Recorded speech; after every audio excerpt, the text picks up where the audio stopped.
বানাইছো তুমি, আমি তোমার বান্দা। আমার তাড়ায় দিলে আমি যাবো কই? কই যাবো?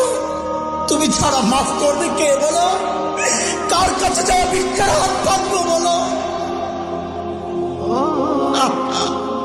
কি দোয়া শিখাইয়া দিচ্ছেন নবী ভাই, কি দোয়া শিখাইয়া দিচ্ছেন। ওইভাবে মালিককে বলেন না একা একা, তুমি আমার রব, আনতা রব্বি, আনতা রব্বি, আর কেউ না।